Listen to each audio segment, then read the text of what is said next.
मंथन महोत्सव 2024 14 दिसंबर से चालू हो गया है। कभी फैशन शो, कभी डांसिंग, तो कभी ड्रामा। इसी प्रकार आज 19 दिसंबर है और आज से स्पोर्ट डे चालू हो चुका है। आप देख सकते हैं एक तरफ कबड्डी हो रहा है तो दूसरी तरफ खो खो हो रहा है, कहीं रनिंग हो रहा है, कहीं लॉन्ग जंप, कहीं शॉर्ट जंप। और आज इसी प्रकार आज के इस कार्यक्रम में मनपा आयुक्त संजय पाटकर के साथ कई मनपा अधिकारी आ रहे हैं और शिवसेना के नेता भी यहाँ पे उपस्थित हो रहे हैं। चलिए बात करते हैं। सर काय सांगाल, दरवर्षीप्रमाणे यंदा हे राजू वेतोस्कर यांच्या मार्फत मंथन महोत्सव कार्यक्रमाचं आयोजन करण्यात आलं। यंदा ते 15वे वर्ष आहे।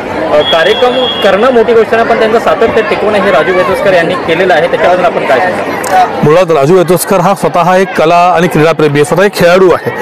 एका खेळाडू जेव्हा अशा प्रकारचा महोत्सव साजरा करतो त्याचं महत्त्व काय ते ह्याला सगळ्यात जास्त माहिती आहे। आणि खरंच आम्ही ऋणी आहोत या व्यक्तीचे, कारण मीरा भाईंदर शहरामध्ये जी गोष्ट महानगरपालिकेच्या माध्यमातून राबवली गेली पाहिजे, सगळ्या शाळांसाठी, कॉलेजेससाठी हे मैदानी खेळ जिवंत ठेवले पाहिजे, ती गोष्ट महानगरपालिका न राबवता एक सामाजिक संस्था, मंथन सामाजिक संस्थेच्या माध्यमातून त्याचे अध्यक्ष सर्वस्वी आदरणीय राजू वेतोस्करजी हे राबवतात, हे आमच्यासाठी खरंच अभिमानास्पद बाब आहे।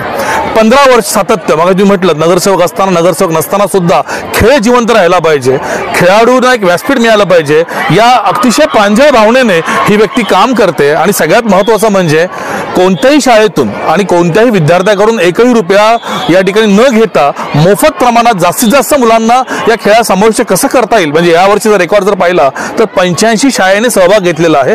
साधारणतः 5000 ते 6000 विद्यार्थी आज या मैदानात गेले 4 ते 5 दिवस ये जा करत आहेत। इतकी मोठी उपलब्धी, शहराच्या एका कोपऱ्या बाजूला हे मैदान आहे। बरं, या मैदानाचंही भवितव्य असं आहे की हे मैदान निर्माणच केलं या व्यक्तीने, राजू वेतोस्करांनी 15 वर्षापूर्वी या मैदानाची निर्मिती केली, हे मैदान जिवंत ठेवलं। आजही अतिरिक्त आयुक्त संभाजी पानपट्टे साहेबांकडे आम्ही विनंती केली होती की हे मैदान आम्ही टिकवलंय, वाढवलंय, जपलंय, परंतु ह्याचं सातत्य, मैदानाचं सातत्य हे वर्षानुवर्ष राहिलं पाहिजे, याची तरतूद करा।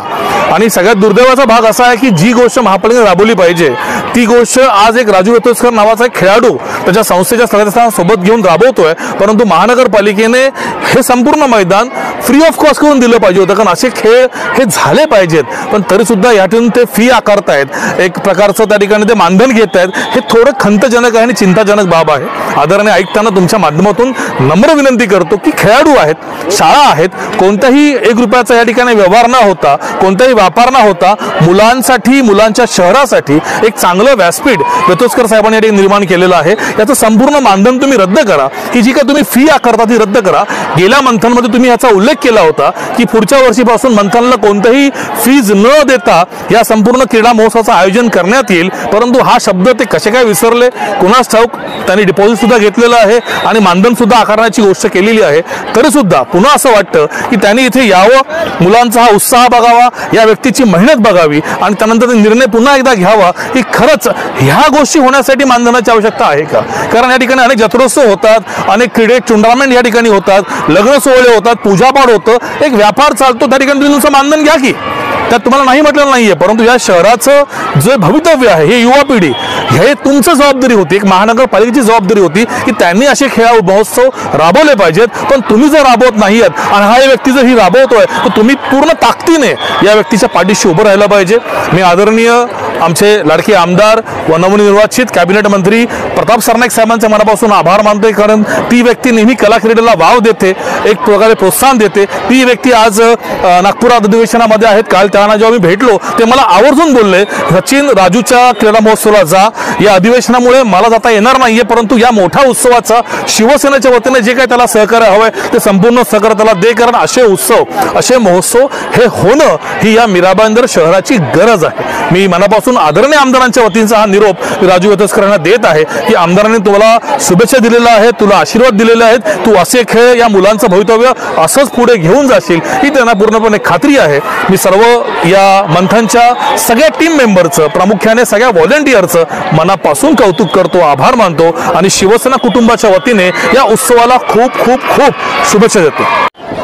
दादा काय सांगाल, मंथन महोत्सव गेली 15 वर्ष सातत्यापणे चालू आहे, आज त्या कार्यक्रमाचा 3रा दिवस आणि आनंदाची गोष्ट म्हणजे व्हॉलंटियरमध्ये तरुणांपासून ज्येष्ठांपर्यंत आहेत, काय सांगाल त्या गोष्टीबद्दल? नक्कीच मला खूप खूप अभिमान आहे या गोष्टीचा की आमच्या मंथनमध्ये अगदी ज्येष्ठ नागरिकांपासून ते खाली अगदी 15-16 वर्षाचे कार्यकर्ते देखील आज सदस्य म्हणून आहेत. आणखीन इतक्या मोठ्या संख्येने माझ्यावर ते विश्वास ठेवून आज या मंथनचं काम करतायत. अगदी कसलीही अपेक्षा न ठेवता, उन्हा तानाची पर्वा न करता माझ्याबरोबर आज मैदानात सगळे ह्या मातीच्या खेळांमध्ये सहभागी आहेत. तर खूप खूप त्यांचं कौतुक आहे. त्यांच्यामुळेच आज मंथन जो महोत्सव आहे हा घोडबंदरपासून ते उत्तनपर्यंतच्या प्रत्येक शाळांमध्ये पोहोचलेला आहे. आणि त्या सर्व शाळांमध्ये जवळपास 85 शाळांमधील 5,500 विद्यार्थी या महोत्सवामध्ये सहभागी झालेले आहेत. विविध मग ते क्रीडा प्रकार असू देत, आमचे काही सांस्कृतिक प्रकार असू देत किंवा इंडोर गेम्स असू देत, या सर्व प्रकारांमध्ये मिळून 5,500 विद्यार्थी जेव्हा सहभागी होतात. मागच्या वेळेस या मंथनच्याच मंचांवर उद्घाटन करताना आपल्या मीरा भाईंदर पालिकेच्या आयुक्तांनी हे थोडंसं वचन दिलं होतं की प्रॉमिस केलं होतं की अशा प्रकारचा जर क्रीडा महोत्सव, आंतरशालेय कला क्रीडा महोत्सव जर होत असेल आणि त्या ठिकाणी 2,000 किंवा 2,000 पेक्षा जास्त विद्यार्थी सहभाग होत असेल तर त्यांना आम्ही कुठलीही फी आकारणार नाही, अशा प्रकारचं त्यांचं भाषण होतं. पण आता यावर्षी अचानकपणे त्यांनी धोरणामध्ये बदल केलेला आहे. मी त्यांना 2 वेळेस त्या संदर्भात भेटलो होते. बोलले आता धोरणात्मक निर्णय आम्ही घेतलेला आहे की अशा प्रकारचं फ्री काय करता येणार नाही. मी त्याच्यातून सुद्धा थोडासा मार्ग काढण्याचा प्रयत्न केला पण त्यांनी डिनाय केलं. आता थोड्याच वेळात कमिशनर देखील या मैदानात उपस्थित राहणार आहेत. त्यावेळेस त्यांच्याकडनं रीतसर खुलासा करूनच घेऊ. पण माझी अशी तुमच्या माध्यमातून विनंती आहे प्रशासनाला की अशा प्रकारचे आंतरशालेय क्रीडा महोत्सव झाले पाहिजेत आणि जर होत असतील अशा प्रकारचे तर मैदान त्यांना फ्री ऑफ कॉस्ट उपलब्ध करून द्यायला पाहिजे. या मैदानामध्ये पालिका कुठल्याही प्रकारची इतर सुविधा देत नाही. पिण्याच्या पाण्याची व्यवस्था नाही, वॉशरूमची व्यवस्था नाही. मग इतक्या मोठ्या प्रमाणे पैसे घेण्याचं कारण काय? तर आपल्याला फक्त मैदानच पाहिजे, तर ते पालिकेने मोफत पुरवावं या अशा प्रकारची विनंती आम्ही आयुक्तांना करणार आहोत.